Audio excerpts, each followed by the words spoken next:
ఇదిగో ప్రజలందరికీ కలగో మహా సంతోషకరమైన సువర్తమానం నేను మీకు తెలియజేస్తున్నాను. దావీదు పట్టణం అనే రక్షకుడు మీ కొరకు వచ్చినాడు. నేను ప్రభువైన క్రీస్తు. క్రిస్మస్ సంబరాలు ప్రపంచమందంతటా మిన్నట్టుతో ఉన్నాయి. ప్రాంతీయ దేశ భాషలు భేదం లేకుండా ఈ ఉత్సవాల పరంపర కొనసాగుతూ ఉంది. ఒక వ్యక్తి భూమి మీద జన్మిస్తే ఇంత ఉత్సవాల ఊరేగింపు, ఉత్సవాల పండుగ కానీ విన్ని రీతిలో ప్రపంచవ్యాప్తంగా జరుగుట అరుదైన గర్చం. ఒకవేళ మన ఇంట్లో ఎవరన్నా పుట్టినదినం చేసుకుంటే ఆ ఇంటి వారికి పరిమితం. కొద్దిగా ఇంకా పెద్దోళ్ళు ఉంటే ఆ కుటుంబ బంధువులను సమీపస్తులను ఆహ్వానిస్తారు. ఇంకా పెద్దవారి బర్త్డే అయితే బహుశా ఊర్లో పరిచయమైన వారిని ఆహ్వానిస్తారు. ఏ ఒక్కరి బర్త్డే కూడా ప్రపంచంలో దాదాపు 200 దేశాలకు పైచిలుగా జరిగించబడ్డం వీలు కాదేమో. అయితే అలాంటి అసాధ్యమైనది యేసు ప్రభు యొక్క పుట్టుక సాధ్యం చేసింది. ఎందుకు ఆయన పుట్టుక అంత అసమానమైనది? ఎందుకు యేసు పుట్టుక అంత అద్వితీయమైనది? ఎందుకు యేసు పుట్టుక అంత అతి శ్రేష్టమైనది? ఎందుకు యేసు పుట్టుక అంత ఆదరణ కలిగింది? ఎందుకు యేసు పుట్టుక అంత ఆధ్యాత్మికమైనది? ఇలాంటి ప్రశ్నల పరంపర బహుశా మీ మనసులో కొరకలేస్తుండవచ్చు. ఈ రాత్రి కొన్ని ప్రశ్నలకు బైబిల్ని ఆధారం చేసుకొని జవాబులు చెప్పడానికి ప్రయత్నం చేస్తాం. అసలు క్రిస్మస్ అంటే ఏంటి? దేవుడు మానవుడిగా దిగి వచ్చుట, పరలోకం భూమి మీద కాలు పెట్టుట, పరిశుద్ధుడు పాపల మధ్యలో నివాసం చేయాలని ఇష్టపడుట, ఆకాశ మహాకాశాలు పట్టజాలని దేవుడు మానవాకారాన్న మానవుల మధ్యలో నివసించడానికి ఇష్టపడుట, ఎవడనూ సమీపింపరాని మహామహిమ గల అమరత్వంలో ఉన్న దేవుడు ఈ పరిమితి గల భూమి మీద కాలు పెట్టుట, పరలోకం భూమిని ముద్దాడుట క్రిస్మస్, పరిశుద్ధుడు పాపుల కొరకై ఉద్భవించుట క్రిస్మస్, నీతి దుర్నీతితో జీవించటానికి భూమి మీదకి అడుగుపెట్టిన శుభ పర్వదినం క్రిస్మస్, దేవుని కృప మనుషుల ప్రత్యక్షమైన సందర్భం క్రిస్మస్, శాపాన్ని తొలగించడానికి ఆశీర్వాదం భూమి మీదకి అడుగుపెట్టిన పర్వదినం క్రిస్మస్, మరణాన్ని తీసివేయట కొరకై జీవం భూమి మీద కాలు పెట్టిన దినం క్రిస్మస్.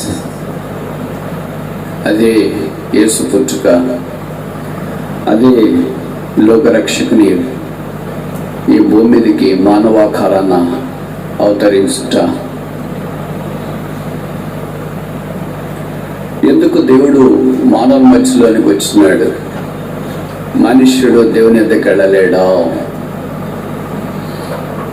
చూడండి, 5 అడుగుల మనిషి ఆకాశం మహాకాశం పట్టసాలని దేవుని దగ్గరికి ఎలాగెళ్తాడు? కొన్నిసార్లు మనం కొంతమందితో మాట్లాడుతున్నప్పుడు వాళ్ళు చెప్తారు, మేము ఇందాకే దేవుని దగ్గరికి వెళ్ళేసి వచ్చామండి అంటారు. దేవుడు అంటే ఎవరు? బైబిల్లో దేవుని యొక్క వర్ణన విస్తారంగా చెప్పబడింది. దాంట్లో ఒకటి ఏంటంటే,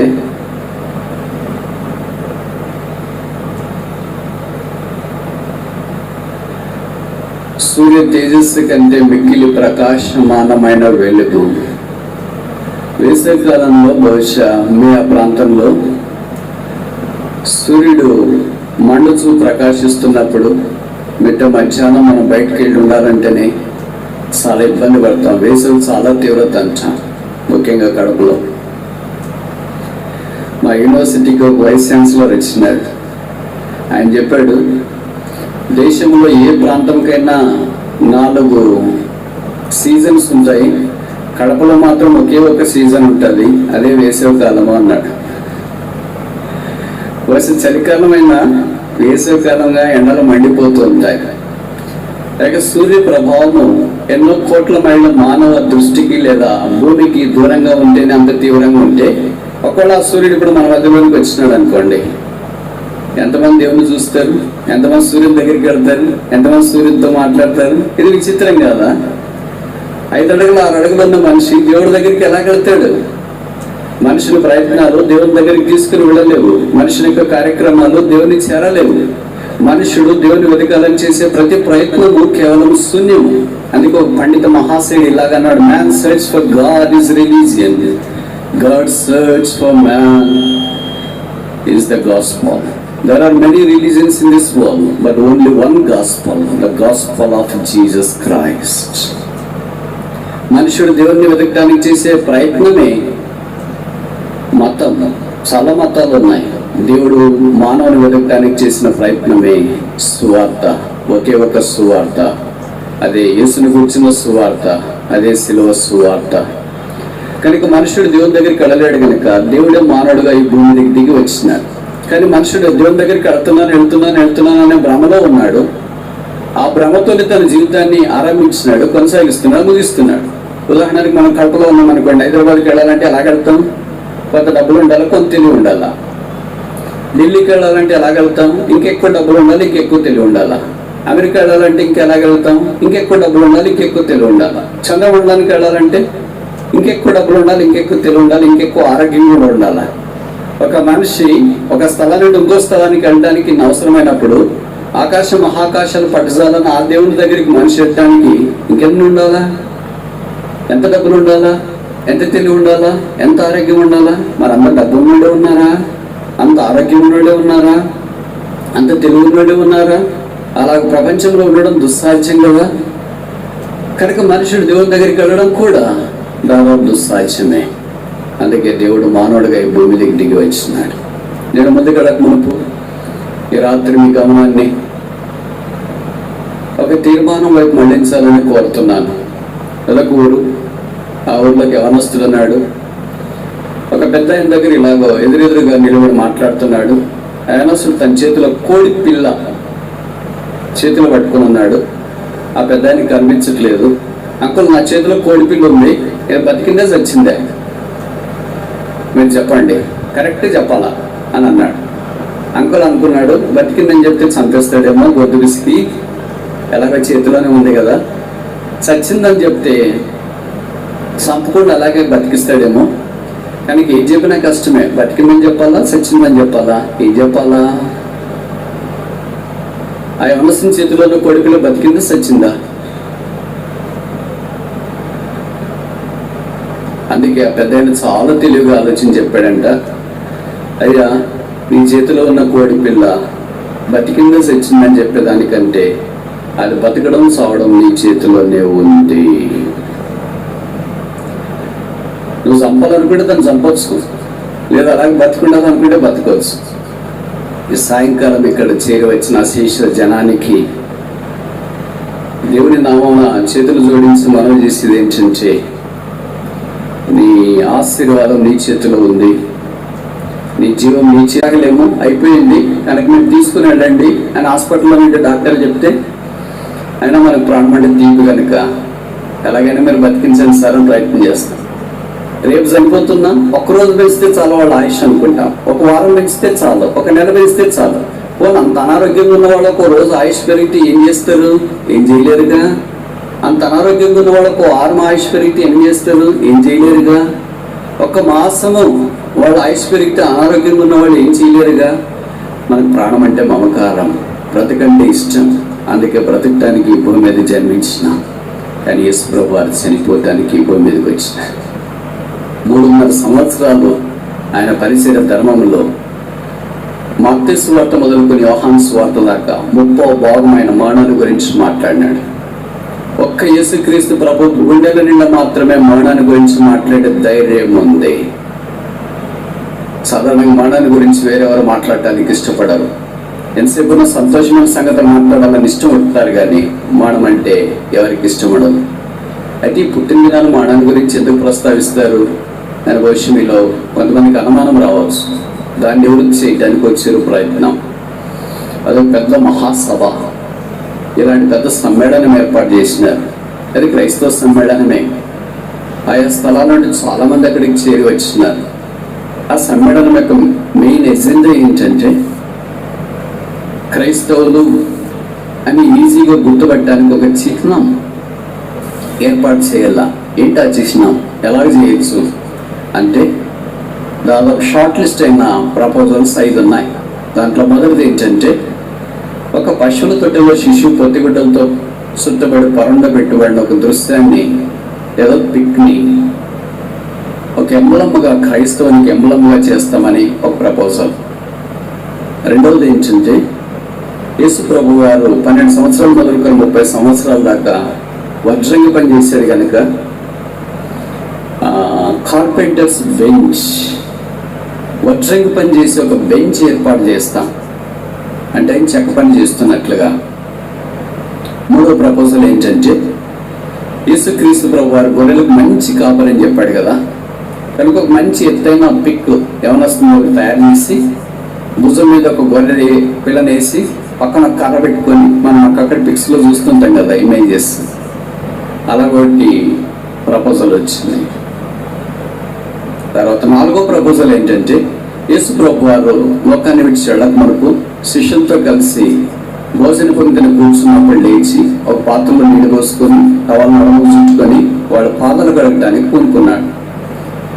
అలాగొక యవనస్తుడు పల్లెంలో నీళ్లు పోసుకొని నడుము టవాలు కట్టుకొని పాదాలు కడిగే దృశ్యం ఒకటి తయారు చేస్తామని ప్రయత్నం చేసినారు.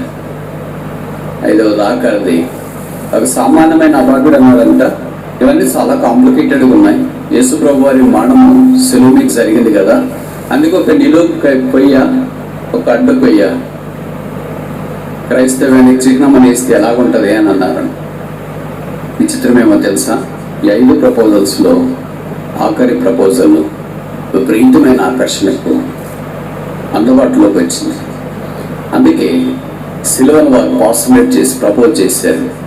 ఇక్కడ ఎక్కడ చూసినా సిలువే కనిపిస్తుంది. చర్చెస్ దగ్గర చూసినా, గొంతుల్లో ఎవరైనా చైన్ వేసుకున్నా, రింగ్స్ పెట్టుకున్నా, ఏ స్థలంలో చూసినా సిలువే కనిపిస్తుంది. సిలువ కనిపిస్తే ఏమని అర్థం, ఇక్కడ క్రైస్తవులు అని అర్థం. సిలువ ఏ జ్ఞాపకం చేస్తుంది, మానాన్ని జ్ఞాపకం చేస్తుంది. పశువుల తొట్టే క్రైస్తవానికి సూచన కాదు, అంటే పుట్టక సూచన కాదు. ఏం సూచన, మరణం సూచన. The Christianity is characterised by the death of Jesus Christ. అది యేసుక్రీస్తు ప్రభువులో ఉన్న మర్మము. ఆయన పుట్టుక, ఆయన జీవన శైలి, ఆయన మరణము ఓ ఆధ్యాత్మికమైన సంచలనం. కోట్ల మందిని భూమి మీద ఇప్పటికీ ప్రభావితం చేస్తుంది ఆయన యొక్క ఆధ్యాత్మికమైన జీవన శైలి. ఆయన ప్రసంగించడం మాత్రమే కాదు, ఆయన అలా పరిచర్య చేశాడు, క్రియాపూర్వకంగా జీవిస్తూ వచ్చినాడు.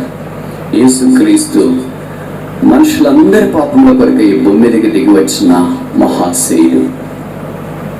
మనుషుడు దుఃఖములో, కృంగదలలో కొట్టిమిట్టాడుతూ కొన్నిసార్లు ఏమంటాడు, అసలు దేవుడే లేడు, దేవుడుంటే ఎందుకు ఇలా జరుగుతుంది. కొద్దిగా చదువుకున్నాడు కూడా, 10th క్లాస్ ఇన్స్ట్రుమెంట్ చదువుకున్నాడు కూడా ఇప్పుడు ఒక ఫ్యాషన్ అయిపోయింది. వేర్ ఇస్ గాడ్, దేవుడు ఎక్కడున్నాడు. మాటలు నేర్చుకున్నారు, లాంగ్వేజ్ నేర్చుకున్నారు కనుక బహుశా ఇవన్నీ బోధంతో ఉన్నాయేమో. సృష్టికర్త లేకుండా సృష్టి ఎలాగో ఉనికిలోనికి వస్తుంది, దుస్సాధ్యం కదా. అందుకే సృష్టికర్తే ఆ దేవుడు. అదొక ఊరు, ఆ ఊర్లో ఒక కాలేజ్ ఉంది. ఆ కాలేజీలో ఒక లెక్చరర్ చాలా డీసెంట్గా ఉండేవాడు. ఆయన కెమిస్ట్రీ లెక్చరర్. చాలా నాకు సైన్స్ లెక్చర్లు అంటే చాలా పాషుకుంటారు. వాళ్ళు చెప్పే టీచింగ్ కంటే వాళ్ళ డ్రెస్ స్టూడెంట్స్ని ఎక్కువ ప్రభావితం చేస్తుంటుంది. వాళ్ళ హెయిర్ స్టైలు, వాళ్ళ షూ, వాళ్ళు వేసే డ్రెస్, దీన్నే స్టూడెంట్స్ ఎక్కువ చూస్తుంటారు. కానీ ఆయన పాఠం వినేది చాలా తక్కువ అనుకుంటే అంటే తప్పు కాదేమో. అలాగే ఒకసారి సెలవులకి వెళ్ళాక మనకు ఒక పాఠం చెప్తా ఉంటే ఒక విద్యార్థి లేచి వెనక నుండి అన్నాడంట, సార్ నాకు కొన్ని ప్రశ్నలు ఉన్నాయి, అంటే కొన్ని ప్రశ్నలు ఉంటే జవాబు చెప్పలేనాయా, ఇప్పుడు ఒకే ఒక ప్రశ్న అయితే జవాబు చెప్తాను అన్నాడంట. అప్పుడు ఆ స్టూడెంట్ లేచి అడిగాడంట, sir what is a man, మనుషులు అంటే ఏంటి? అప్పుడు ఈయన కెమిస్ట్రీ లెక్చరర్ కదా, కొద్దిగా తెలివైన వాడే, అందుకే ఇప్పుడు జవాబు ఇలాగ చెప్పాడు, man is nothing but a set of molecules in emotion. మనిషి అంటే ఏం లేదు, set of molecules in emotion.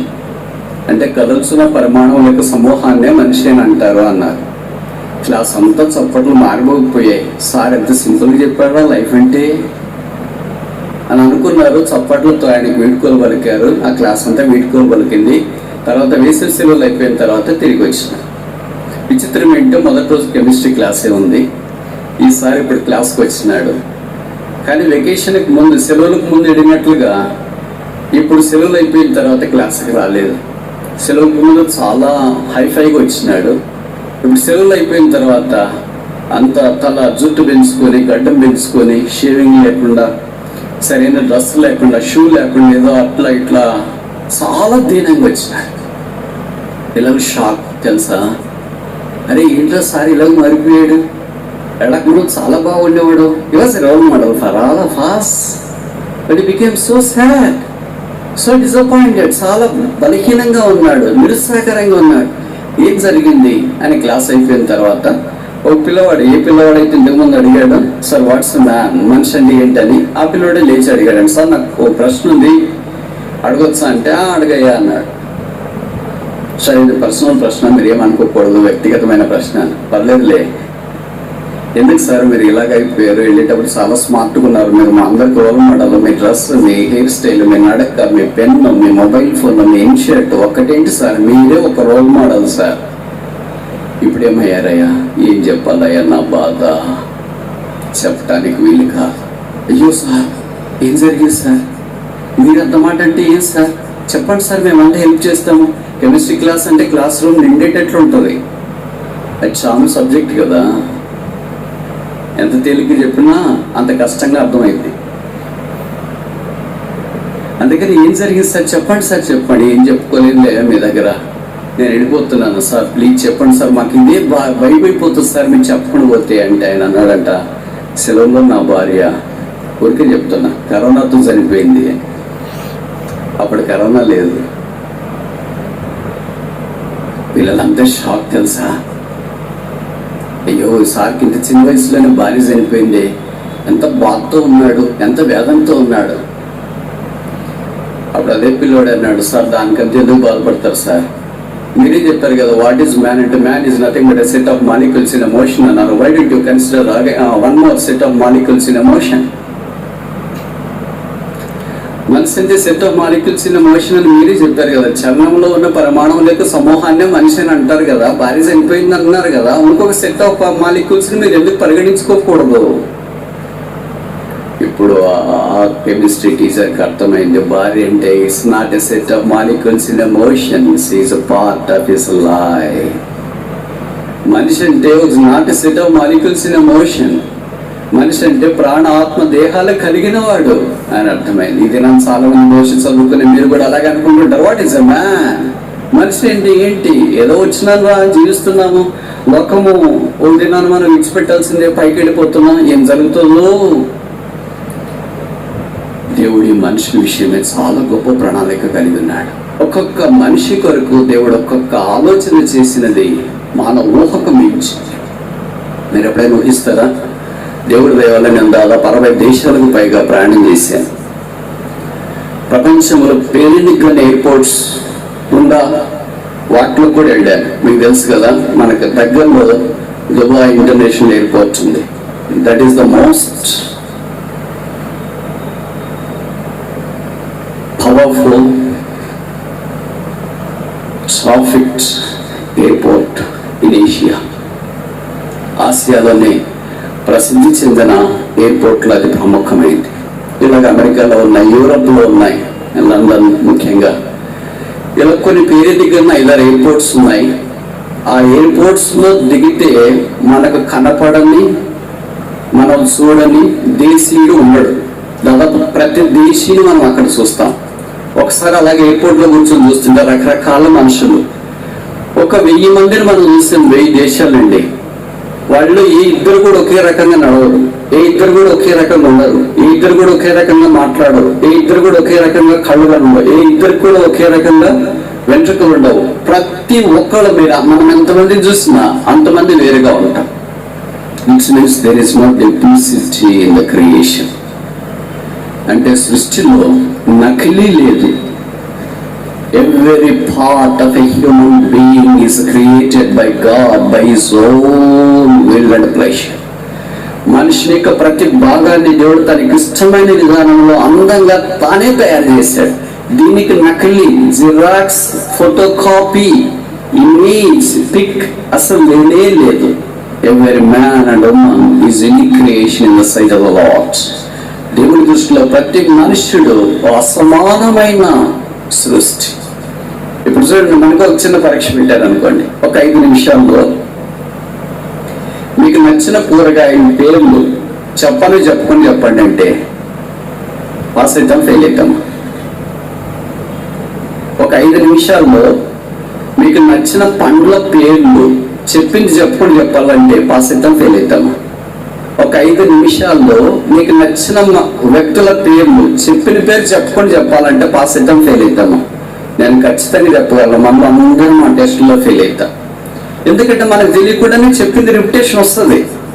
ఇప్పుడు ఒక 5 జంతువుల పేర్లు చెప్పాలంటే, 5 పక్షుల పేర్లు చెప్పాలంటే, 5 ఫలాల పేర్లు చెప్పాలంటే, ఈ 5 నిమిషాల్లో చెప్పాలంటే చెప్పడం కుదరదు. అంటే there is a duplication in us. అయితే దేవుడిలో అలాంటిది లేదు. అందుకే ప్రతి మానవుని దేవుడు అలాగూ ఆశ్చర్యకరమైన విధానంలో చేశాడు, ఈ భూమి మీదకి పంపించినాడు. ఇంకా నువ్వు దేవుడిని ఎరగలేదా? దేవుడి కొరకు నేను ఎందుకు ఉండాలా అని అనుకుంటున్నావా? దేవుడు నాకేం చేసేదని అనుకుంటున్నావా? అసలు నేను దేవుడిని ఎందుకు నమ్ముకోవాలనుకుంటున్నావా? చాలా బాగున్నాను కదా, వయసులో ఉన్నా, చదువులో ఉన్నా, జ్ఞానంలో ఉన్నా, తెలివిలో ఉన్నా, అందంలో ఉన్నా, ఆకర్షణలో ఉన్నా, బ్యాక్గ్రౌండ్లో ఉన్నా, ఇక నాకెందుకు దేవుడు అని అనుకుంటూ ఉన్నావా? నీకే దేవుడు అవసరమా? ఆయన నీ సృష్టికర్త, నీ విమోచకుడు, నీ రక్షకుడు, నిన్ను తన రూపంలో చేసుకున్నవాడు. నిన్ను ఆశీర్వదించాలని దేవుని యొక్క ఉద్దేశం. ప్రపంచ చరిత్రలో ఇలా దేవుడు అనుకుని తర్వాత దేవుడిని అంగీకరించి దేవుని ద్వారా ఆశీర్వాదం పొందిన వారు గొప్పలు. మీరు అనుమతిస్తే ఒక్క ఉదాహరణ చెప్పి ముందుకెళ్ళడానికి నేను ప్రయత్నం చేస్తాను. అదొక దేశం, అద్భుతమైన దేశం, ఫ్యాషన్ ప్రపంచానికి మారు పేరు, స్వేచ్ఛకు కలుగితురాయి, ప్రజాస్వామ్యానికి పెట్టిన పేరు. అనేక స్థలాల్లో వారి సంస్థానాలు నిర్మించడానికి ఉపక్రమించిన దేశం పేరు ఫ్రాన్స్. అది డిసెంబర్ 27వ తారీఖు 1822వ సంవత్సరం తల్లిదండ్రులకు ఒక మాంసం ముద్ద భూమి జన్మించినాడు. పెరిగాడు, పెద్దవాడు అయ్యాడు. తల్లిదండ్రులు ధనవంతుడు కనుక పిల్లవాడిని బాగా పెంచారు. కొంతకాలం అయిన తర్వాత మంచి చదువుకున్నాడు. ఇప్పుడు ఒక ఉద్యోగంలో చేరాడు. తన ప్రయోగశాలలో కూర్చుని ఉన్నాడు. బహుశా ఆయన వయసు అప్పుడు 25 సంవత్సరాలు ఉండవచ్చు. వాళ్ళ నాన్నగారు ఒక రోజు ఆయన ప్రయోగశాలకు వచ్చినాడు. ఏం చేస్తున్నానంటే, డాడీ ప్రయోగాలు చేస్తున్నాను అని అన్నాడు. వాళ్ళ నాన్న అన్నాడు, ఆయన యేసుని నమ్ముకున్న విశ్వాసం, బైబిల్ చదివేవారు ఈ రోజులో? బైబిల్ అలాంటి వాళ్ళకి ఎందుకు డాడీ? అలాంటి కుర్రోళ్ళు కాదు, మీలాంటి వృద్ధులకు ప్రార్థన చేసుకున్నారా ఈరోజు? ప్రార్థన అలాంటి వాళ్ళకి ఎందుకు డాడీ? మీలాంటి ముసలి వాళ్ళకు ప్రార్థన, బైబిల్, దేవుడు, ఇలాంటి పదాలన్నీ మీకు, నాకు కాదు డాడీ అన్నాడు. వాళ్ళ నాన్న అన్నాడు, దేవుడు అందరికీ అవసరం రా, నీకు మరీ అవసరం. నాకు అవసరమైన వాళ్ళు చూస్తానులే డాడీ అన్నాడు. సరే, పాశ్చాత్య దేశాల్లో పిల్లలు మన దేశంలో మాదిరి ఇబ్బంది పెట్టరు, వారు స్వేచ్ఛగా అనుమతిస్తారు. ఆ తర్వాత కొన్ని రోజుల తర్వాత వాళ్ళిద్దరు కలిసి వీకెండ్ ఒకటి వస్తే, అంటే సాటర్డే సండే వస్తే బయటికి సరదాగా వెళ్ళాలని అనుకున్నారు. చాలా ధనవంతులు కనుక తండ్రి గుర్రం, కుమారుడు గుర్రం, అప్పుడు కార్లు లేవు కదా, ఆ గుర్రాల మీద బయలుదేరి ఒక స్థలానికి వెళ్ళబోతున్నారు. కొద్ది దూరం పోయిన తర్వాత ఒక చిన్న కలవట్టు అంటాం కదా, చిన్న బ్రిడ్జి కింద నీళ్లు ప్రవహిస్తున్నాయి, కాలువ మాదిరి. తండ్రి గుర్రము కలవట్టు దాటి ముందుకు వెళ్ళిపోయి, కుమారుడు కలవట్టు మధ్యలోకి వచ్చింది. బ్రిడ్జ్ దగ్గరికి వచ్చిన తర్వాత బ్రిడ్జ్ కూలిపోయింది, గుర్రం నీళ్ళలోకి పోయింది, దాదాపు కొట్టుకొని పోయే పరిస్థితిలో ఉన్నాడు. మనిషి తల కింద వెళ్ళిపోయినాడు, కేకలు వేస్తున్నాడు, నాన్న వడ్డం అన్నాడు.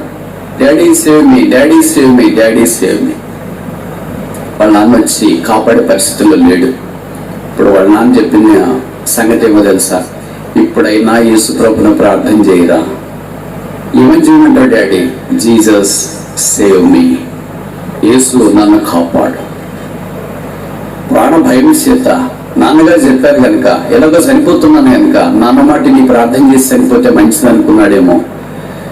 గుర్రం కింద మనిషి తలకిందలైపోయి దాదాపు నీళ్ళలో కొట్టుకుపోయే పరిస్థితులు ఎలా కేకలేశాడు, Jesus save me, Jesus save me, Jesus save మీ.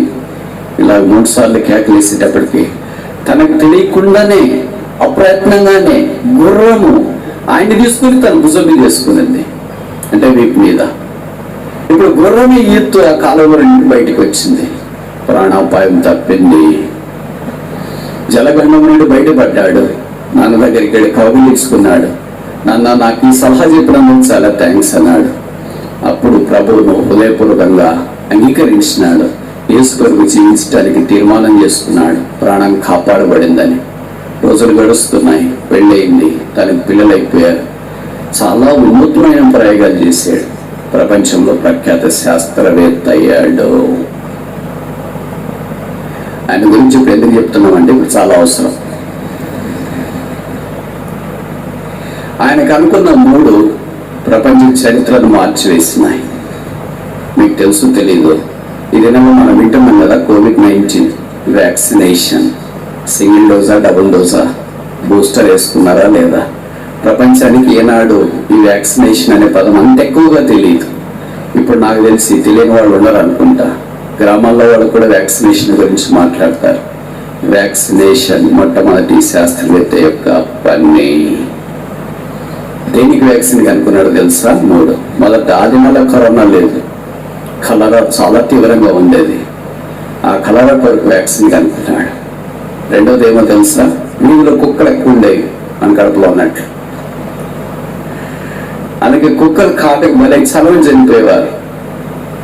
ర్యాబిస్ వ్యాక్సినేషన్, కుక్కలు కరిచిన తర్వాత చనిపోకుండా దానికి వ్యాక్సినేషన్ కనుక్కున్నాడు.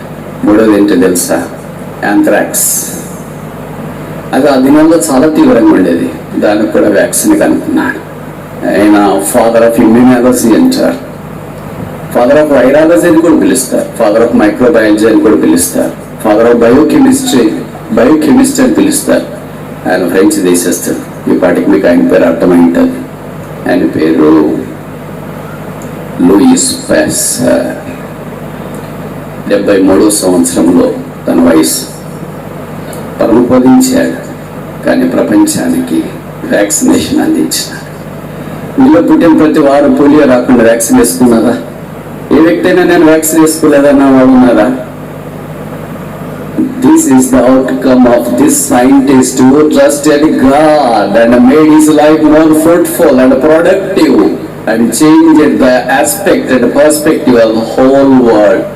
ప్రపంచం యొక్క జీవితాన్ని, చిత్రపటాన్ని పరిపూర్ణంగా మార్చివేయటానికి దేవుడు వాడుకున్న అధునాతనమైన సాధనము. God can turn a curse into a blessing. శాపాన్ని దేవుడు ఆశీర్వాదంగా మార్చగలడు, మరణాన్ని దేవుడు జీవముగా మార్చగలడు, గండాన్ని దేవుడు ఆశీర్వాదముగా మార్చగలడు, ఏకాంత జీవితాన్ని దేవుడు కక్కలు పెట్టే పదమైన నిర్మాణంగా మార్చగలడు, దుఃఖాన్ని నిట్టూర్పుని దేవుడు ఎగిరిపోనట్లు చేయగలడు. దేవుడికి సాధ్యమైనది ఏమీ లేదు. బహుశా ఈ స్థలంలోనికి దిగులతో, వ్యాధులతో, కృమిదలతో, అవమానంతో ఆత్మహత్య చేసుకోలేని ప్రయత్నంతో బహుశా నీవు ఇక్కడికి వచ్చావేమో. నీవు చనిపోవలసిన పని లేదు. నీ కొరకు చనిపోవటానికి రక్షకుడి భూమి మీద జన్మించినాడు. Saviour is born not to live but to die. చనిపోవటానికి వచ్చిన లోకరక్షకుడు నాడు. ఆ లోకరక్షకుడు గురించి మేము ప్రకటిస్తున్నాం. ప్రతి వారి జీవితాల్లో శాశ్వత శోభాతిశయముగాను, బహుతరములకు సంతోష కారణముగాను, ఆశ్చర్యకరముగా మార్చాలని దేవుని యొక్క ఉద్దేశం. దాని కొరకే దేవుడిని నీ భూమికి పంపించాడు. దాని కొరకే నీకు తల్లిదండ్రులు ఇచ్చినాడు, బంధువులు ఇచ్చినాడు, ఆరోగ్యం ఇచ్చినాడు, క్షేమం ఇచ్చినాడు, భద్రత ఇచ్చినాడు, అవకాశం ఇచ్చినాడు. ఈ దినాన ఆయన ప్రేమ సందేశం అనే వాక్యము నీకు అనుగ్రహించాడు. నీ జీవితం యొక్క విలువ కానీ పరమార్థం కానీ ఎప్పుడైనా గ్రహించినావా? దేవుడు నిన్ను ప్రేమిస్తున్నాడు. దేవుడికి నువ్వు కావాలి. దేవుడు నీ విషయమై పట్టింపు కలిగి ఉన్నాడు.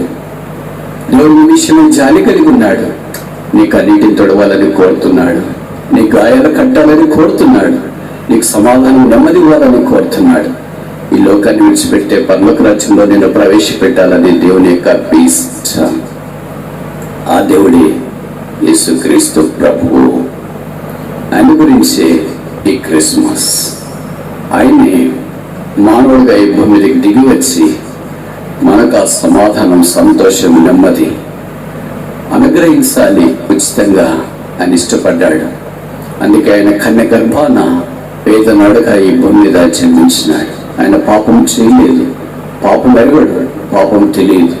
నాలో పాపం ఉన్నదని మీలో ఎవడు స్థాపించగలని సవాలు విసిరిన ఏకైక వ్యక్తి, లోక రక్షకుడు, రక్షణకర్త యేసుక్రీస్తు ప్రభువు. ఆయన పాపరహితుడు. ఆయన శిలువ మీదకి వెళ్ళాడు. ఆయన తల మీద ముళ్ళ కిరీటం, ముఖం మీద ఉన్ని, చేతుల్లో మేకులు, దేహం అంతా 39 కొరడా దెబ్బలు. ఎవరైనా మనం కొడుతున్నారు అనుకోండి, ఇప్పుడు బెత్తం తీసుకుని ఎవరైనా మనం కొడితే మీరు అంతా ఇలాగే చూస్తూ ఉండిపోతారా? అయ్యో కొట్టద్దు రంగా దగ్గరకు వచ్చి విడిపించడానికి ప్రయత్నం చేయరా? దేవాతి దేవుడైన లోక రక్షకుని శరీరాన్ని కొరడాలతో అలా దున్నుతుండగా 1 2 3 4 5 6 7 8 9 10 అలా 39 దెబ్బలు కొడుతుండగా లోకమంతా అదొక ఎగ్జిబిషన్ వాళ్ళని వీక్షించింది. కానీ ఏ ఒక్కరొచ్చి కొట్టొద్దన్న పుణ్యానికి వెళ్ళినట్లు మనం గమనించాం. ఆ దెబ్బలు భరించినాడు. బైబిల్ రాయబడింది, ఆయన వీపు చారలుగా లోతుగా దున్నబడింది, వికారుడుగా మార్చబడ్డాడు, రక్తం కార్చి చనిపోయి సమాధి చేయబడి తిరిగి 3వ దినాన్న లేచాడు. కొంతమంది అంటారు, శివలో 3 మేకల మీద తను వేలాడదీసినప్పుడు 3 మేకలు పీక్కోలేని వాడు దేవుడు ఎలాగైతాడండి? 3 మేకలు కొట్టేవాడు మనుషుడు, 3 మేకలు పీక్కొని శిల మీద నుండి దిగి వచ్చేవాడు మనుషుడు, 3 మేకల మీద వేలాడేవాడు దేవుడు. 39 కొరడా దెబ్బలు కొట్టేవాడు మనుషుడు, 39 కొరడా దెబ్బల నుండి తప్పించుకోవడానికి ఇష్టపడేవాడు మనుషుడు, 39 కొరడా దెబ్బలు పుణ్యము కొరకే కొట్టించుకునేవాడు దేవుడు. ఈట తీసుకుని పొడవటానికి వెళ్ళేవాడు మనుషుడు, ఈట పొడిస్తున్నాడు కదా అని తప్పించుకోవడానికి ఇష్టపడేవాడు మనుషుడు, ఆ ఈట నొప్పి నేను భరిస్తానని ముందుకు వచ్చేవాడు దేవుడు. తల మీద ముళ్ళ కిరీటం ఉంచడానికి ఇష్టపడేవాడు మనుషుడు, ఆ ముళ్ళ కిరీటం తయారు చేసిన వాడు మనుషుడు. ముళ్ళ కిరీటం నా కొద్దు వచ్చే వైద్యులు మరకట మానిక నీళ్ళ కెంపుల పచ్చలు పొదిగించబడిన ముళ్ళ కిరీటం నాకు అవసరమని ముందుకు వచ్చేవాడు మనుషుడు. ఆ ముళ్ళ కిరీటమే యేసుక్రీస్తు ప్రభువు వారు భరించాడు. లోకమంతా ఆశ్చర్యకరమైన శ్రేష్టమైన కిరీటాలు ధరించవచ్చు, కానీ ముళ్ళ కిరీటం ధరించడానికి ఎవరు వస్తారు? ముఖం మీద అందమైన క్రీమ్స్ రాసుకోవటానికి ముందుకు వచ్చే వాళ్ళు ఉంటారు, కానీ నువ్వు వేయించుకోవటానికి ఎవరు వస్తారు? దేహం అంతా చక్కగా మసాజ్ చేయించుకునే వాళ్ళు ఉంటారేమో, కానీ కోళ్ళ దెబ్బలు తినడానికి ముందుకు వచ్చేవారు ఎవరుంటారు? పక్కన ఆకర్షణీయంగా తయారు చేసుకునే వారు ఉంటారేమో, కానీ పక్కన బలంతో పడిపించుకునే వారు ఎవరుంటారు? కాళ్ళను సున్నితంగా ఉంచుకునే వారు ఉంటారేమో, కానీ కాళ్ళ మీద మేకులతో కొట్టించుకునే వారు ఎవరుంటారు? 6000 సంవత్సరాల మానవ చరిత్రలో అలాంటి వ్యక్తి ఒకే ఒక్కడు, యేసుక్రీస్తు ప్రభు.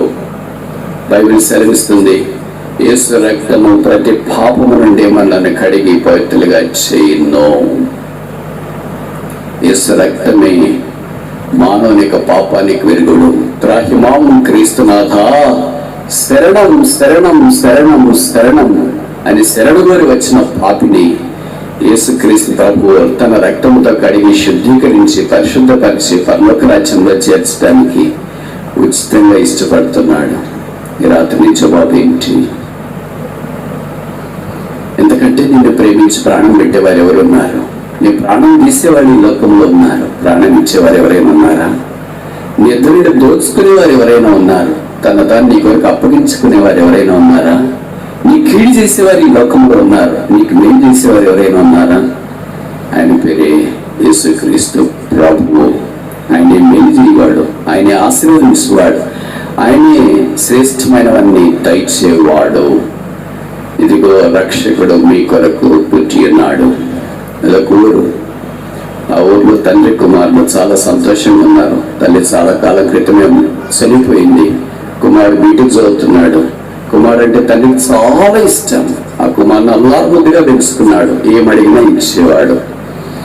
వదినాన్న కుమారుడు బహుశా వీకెండ్ అంటే సాటర్డే సండే శని ఆదివారం వచ్చినప్పుడు, డాడీ మనం మన దగ్గర ఉన్న బీచ్ అంటే సముద్ర తీరం దగ్గరికి వెళ్దాం, అక్కడ చూసి ఆడుకొని కొద్దిసేపు తర్వాత వస్తామంటే కుమారుని కోరిక తండ్రి మన్నించుకుని ఉండలేకపోయాడు. సరే వెళదాం అన్నాడు.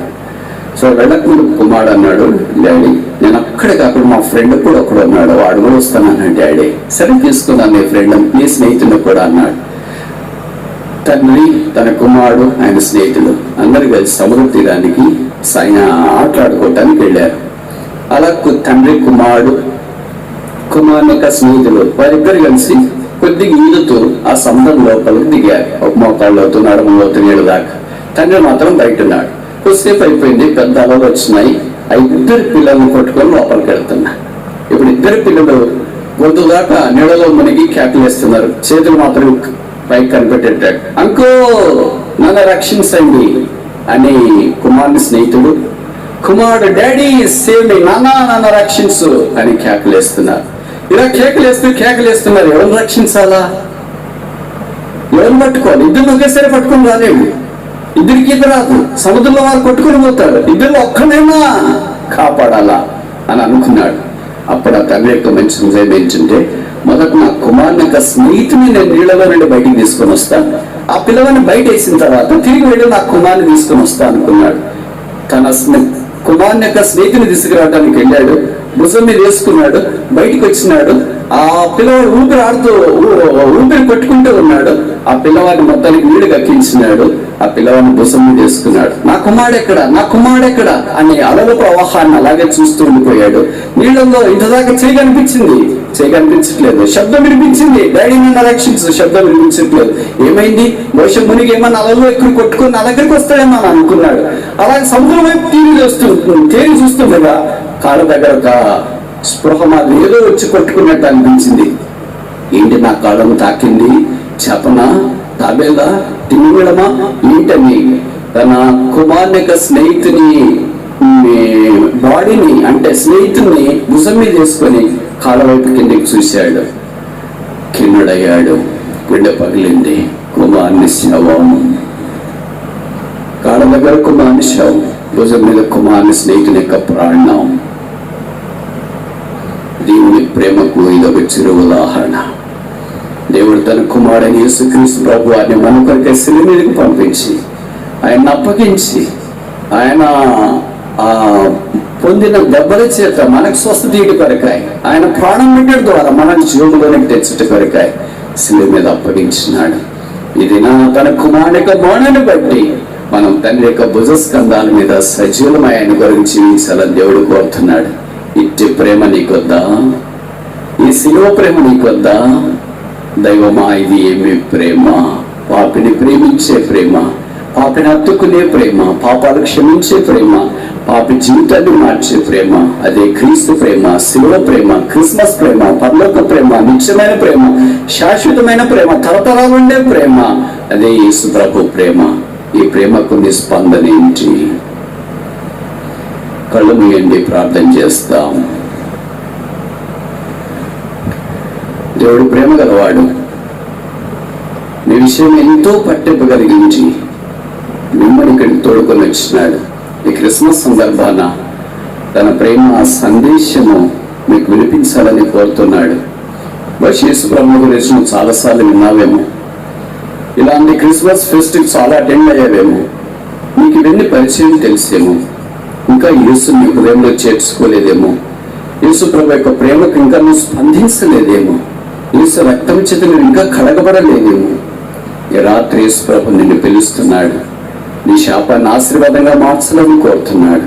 నీ పాపాన్ని కడగాలని కోరుతున్నాడు. నీ రోగాన్ని బాగు చేయాలని కోరుతున్నాడు. నీ చీకటి వెలుగుగా చేయాలని కోరుతున్నాడు. నీ ఎరుకను విశాలం చేయాలని కోరుతున్నాడు. నీ మరణాన్ని జీవంగా చేయాలని ఇష్టపడుతున్నాడు. నిన్ను ఆశీర్వదించాలని దేవుడు కోరుతున్నాడు. నీకు ఇష్టమేనా? నీకు ఇష్టమైతే యేసు ప్రభువా, నేను పాపిని, నా కొరకే శిలువలో రక్తము కార్చి చనిపోయావు, నన్ను క్షమించుము, నా హృదయంలోనికి రా.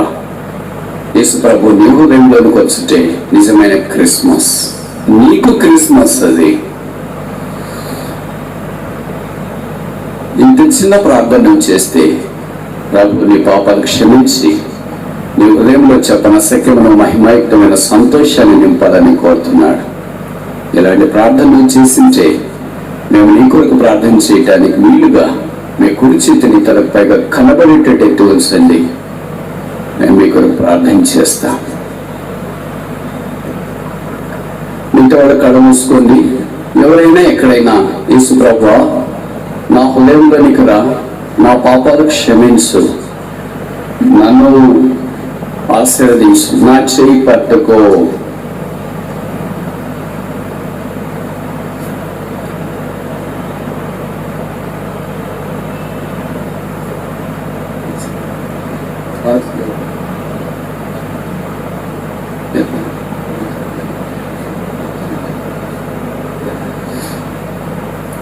యేసు ప్రభువా నేను పాపిని, నా పాపాలు క్షమించు, నా జీవితాన్ని మార్చు అని మీ మనసులో ప్రార్థన చేసుకొని మేము కూడా మీకు ప్రార్థన చేయాలని మీరు ఇష్టపడితే మీ కుడి చేతిని తలకు పైగా కనపడేటట్టు ఉంచండి.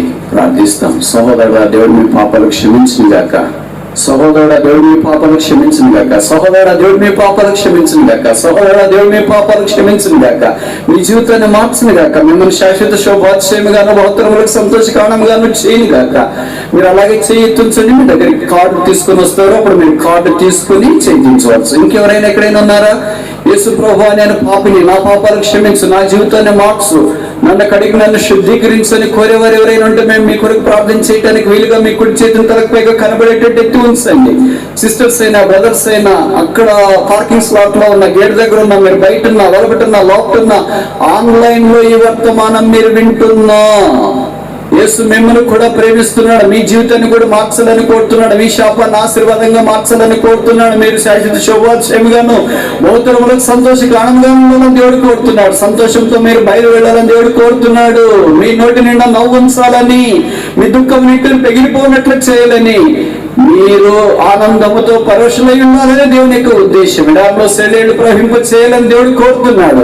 ఈ రాత్రి ప్రభువా నా చేయి పట్టుకో, నా జీవితాన్ని మార్చు, నా పాపాలు క్షమించు, నన్ను అంగీకరించని కోరేవారు ఎవరైనా ఎక్కడైనా ఉంటే మీ కుడి చేతిని తలకు పైగా కనబడేటట్టు ఉంచిన మేము మీ కొరకు ప్రార్థిస్తాము. ఎవరి దగ్గరికి అయితే కాగితాలు వచ్చినాయో ఆ కాగితాలు తీసుకునే వాళ్ళు మీ చేయించండి. ఇంకా రాని వాళ్ళు లేదా తీసుకునే వాళ్ళు ఎవరైనా ఉంటే కనబడేటట్టు మీ చేయి ఎత్తి ఉంచండి.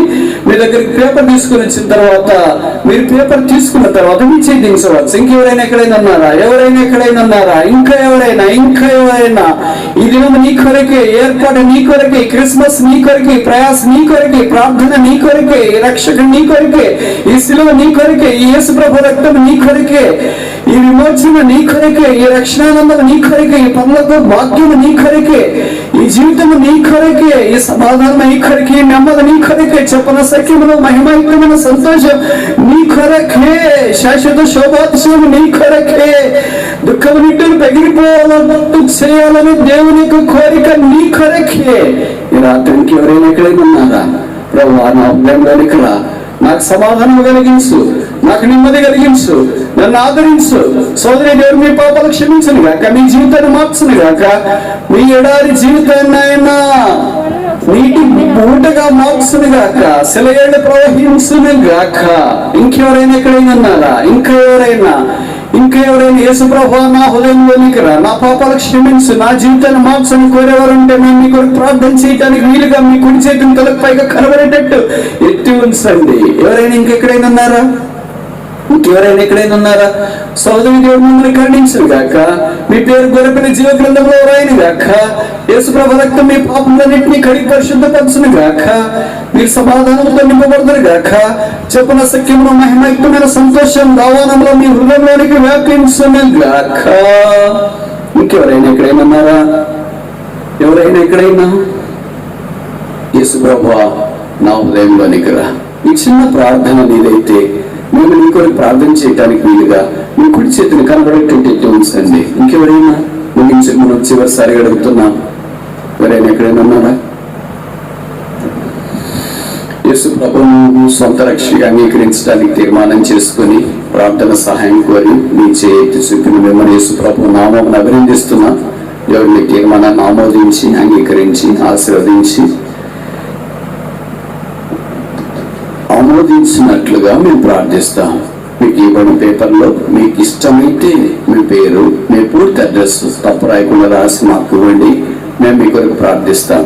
అది కేవలం మీ కొరకు ప్రార్థన చేయడానికి మాత్రమే సహాయకరంగా ఉంటుందనే పేపర్ మీ కొరకు ఇవ్వబడింది.